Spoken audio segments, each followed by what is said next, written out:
What would happen if you realize you are your own worst enemy and decided to do something about it? Welcome back. Hey, I'm Castillo, founder of Selfmastered, a high-performance training company that helps entrepreneurs scale their businesses by solving their silent bottleneck, their own performance. We transform the unproductive, overwhelmed, and focused entrepreneurs into laser-focused business athletes that can achieve in one day what they previously achieved in 1 week.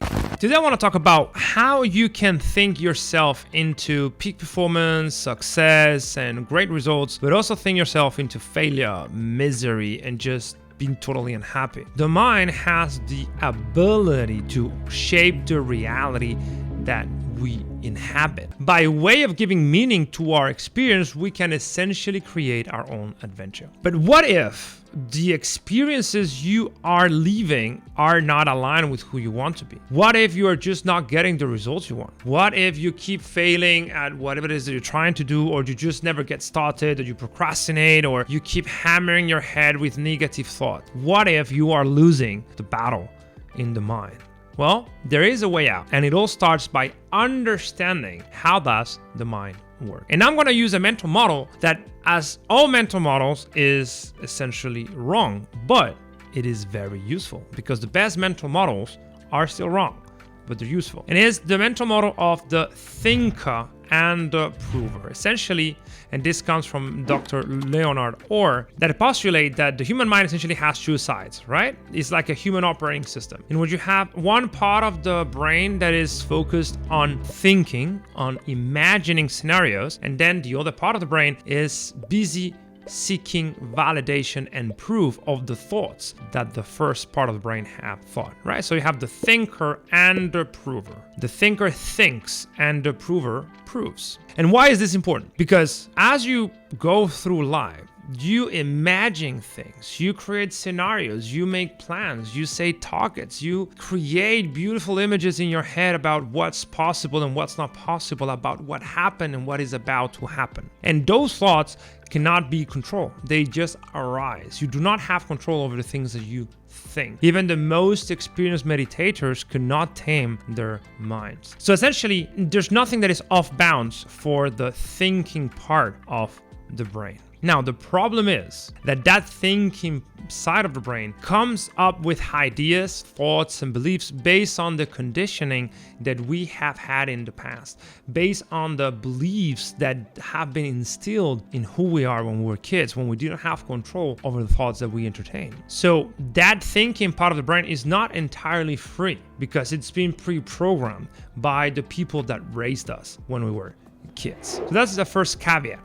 And this is important because you only think the things that you believe can be thought, which leads to the biggest idea of this video, that if you do only believe in things that are possible to you, you would only seek to prove, because the prover always is seeking to prove whatever the thinker thinks, you would only prove the things that you intimately believe to be possible. So if for whatever reason you have a model of reality and a model of yourself that is not aligned with who you want to become or where you're going, the prover will seek as much proof as it needs to convince you intimately that yes, you do not have the ability to get where you want to get. The thinker will create thoughts that the prover will always prove. And this is why you have a battle in your mind, because you want to go somewhere, but you are not seeking the necessary proof you need to convince yourself intimately that you're truly able to get there. This is why you have a battle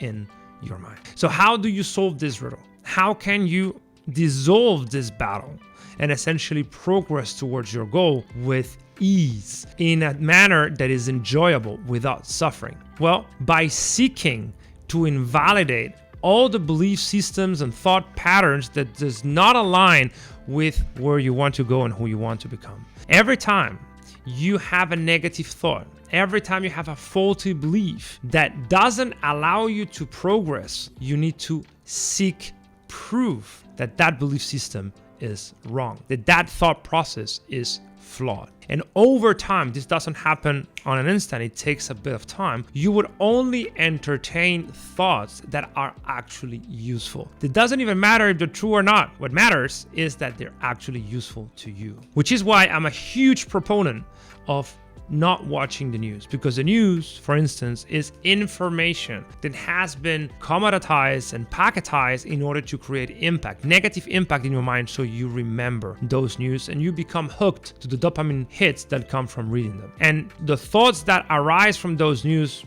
are seldom positive. So the prover will have cannon fodder to find ways by which your business and your life will not turn out to be the way they should. An example of this would be, imagine, as you're probably doing if you're watching this channel, that you're now every single day in the trenches of entrepreneurship, willing to affect change in the world, willing to build your business and progress in your career. Let's say that you open the news in the morning and you start reading about inflation, deflation, economic crisis. What do you think the proving side of the mind will do with that information? We'll start seeking way of proving through the information about inflation and recession that why your business is not working. You will find excuses that you can create and believe to excuse for your lack of performance or lack of results. That's just one example of how you can hurt your chances of true progress if you listen to the wrong people, if you let in